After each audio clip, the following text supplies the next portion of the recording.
अस्सलामुअलैकुम, मेरा नाम अहमद शराज है। Welcome to our K trades weekly sales idea video. हमारी कोशिश ये होती है कि हर वीक जो हमारी मंडे को रिपोर्ट पब्लिश होती है उसको हम वीडियो फॉर्म में प्रेजेंट करते हैं ताकि आप एक बेहतर इन्वेस्टमेंट चॉइस कर सकें।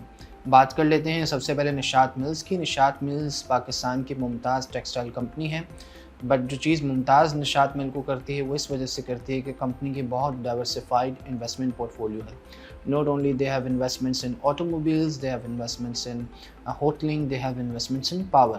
सो ये जितनी भी इनकी डाइवर्सिफाइड इन्वेस्टमेंट्स हैं एंड इवन बैंक्स में भी जो है वो इनकी इन्वेस्टमेंट्स हैं, तो जितनी भी डाइवर्सिफाइड इन्वेस्टमेंट्स हैं दैट्स उससे हम देखते हैं कि हर बार जब भी इनका रिजल्ट आ रहा होता है तो अदर इनकम के पोर्शन की वजह से उनकी जो बॉटम लाइन होती है वो काफ़ी स्ट्रॉन्ग आ रही होती है। एंड हमेशा से ही हमें देखने को मिला है कि निशात की बॉटम लाइन की जो परफॉर्मेंस है वो काफ़ी स्ट्रॉन्ग आ रही होती है। लास्ट जो निशात का रिज़ल्ट आया था ऑब्वियसली वहाँ पे रेवेन्यूज़ जो है वो में 20% हमें ईयर ऑन ईयर बेसिस हमें ग्रोथ देखने को मिली जो 9 मंथ का रिज़ल्ट था। ऑल्दो जो बॉटम लाइन थी that was stalemate due to taxation and costing. इस बार हम एक्सपेक्ट कर रहे हैं कि ट्रेंड चेंज होगा। ट्रेंड इस वजह से चेंज होगा कि रिसेंटली जितने भी डिविडेंड अनाउंस हुए हैं निशात पावर की, चाहे वो निशात पावर ने अनाउंस किया हो, चाहे वो पाकजन ने अनाउंस किया हो, या चाहे वो लाल पीर की जानिब से आया हो या एमसीबी की जानिब से आया हो पिछले फाइनेंशियल ईयर में, वो सारे डिविडेंड्स जो थे वो काफ़ी एक्स्ट्रा ऑर्डिनरी डिविडेंड्स आए थे। सो वी आर एक्सपेक्टिंग कि इस बार निशात मिल्स का जो रिज़ल्ट आएगा because of the other income result बहुत अच्छा आ सकता है। बिकॉज रिसेंटली अगर हम देखें तो लाल पीर और पाकजन ने 15 रुपीज़ ईच का डिविडेंड अनाउंस किया है। आज एनपीएल ने भी 3 रुपये का डिविडेंड अनाउंस किया है। एंड FY23 की बात करें तो एमसीबी ने तकरीबन 24 रुपये का डिविडेंड अनाउंस किया है।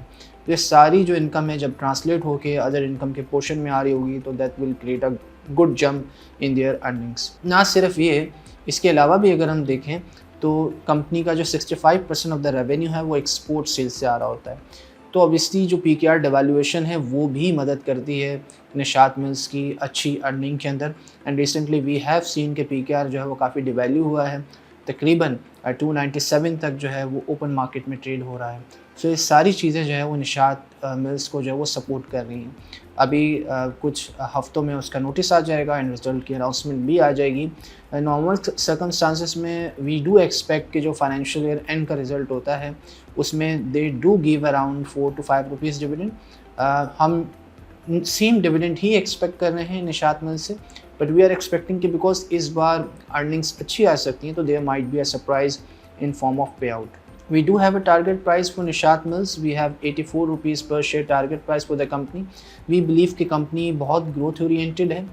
कंपनी ने रिसेंट जो एक्विजिशंस की हैं कुछ अपनी सब्सिडरी कंपनीज़ की वजह से जो सऊदी में बेस्ड हैं, इसके अलावा जो US में भी इन्होंने रिसेंट एक एक्विजिशन की है।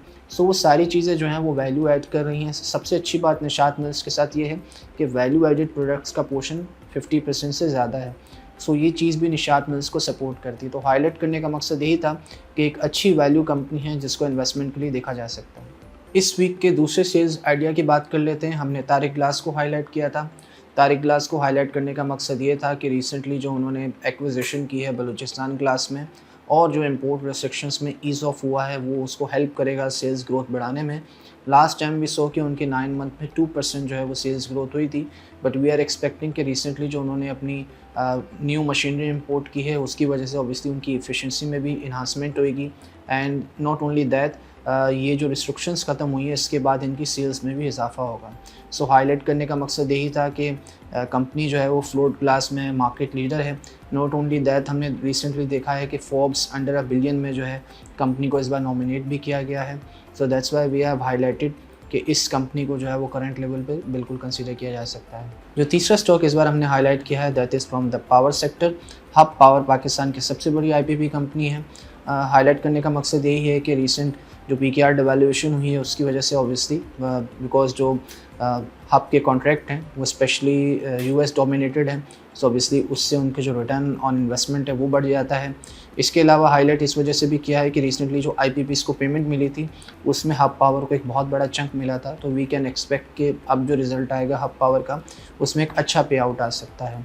हाईलाइट इस वजह से भी किया है कि हमें लगता है कि करंट लेवल्स पे सर्कुलर डेट को रिजॉल्व करने की बातें हो रही हैं बिकॉज IMF के प्रोग्राम में हम हिस्सा हैं और हमें एक SB एग्रीमेंट भी मिला है। एंड केयर टेकर सेटअप ने भी इस बात को जो है वो इम्पोर्टेंस दी और इंडिया दिया है कि they will be focusing on the resolution of the circular debt issue. तो दैट्स वाई वी थिंक कि हब पावर जो है वो एक अच्छी कंपनी है जो कि हाईलाइटेड रहेगी। के ट्रेड हब पावर को कवर करता है। We have a 120 rupees per share target price for the company. ये थे हमारे sales ideas of the week. तीनों स्टॉक्स वैल्यू स्टॉक्स हैं। हाईलाइट करने का मकसद यही था कि तीनों डिपेंडेबल स्टॉक्स हैं जिनको आप अपने पोर्टफोलियो में रख सकते हैं। हाई वैल्यू ड्रिवन कंपनीज़ हैं। इसके अलावा अगर इन स्टॉक्स के हवाले से आप मज़ीद जानना चाहें तो आप हमारी रिपोर्ट को विज़िट कर सकते हैं या हमारे सोशल मीडिया चैनल्स पे भी हमें रीच आउट कर सकते हैं। अपना बहुत ख्याल रखिएगा। Thank you very much.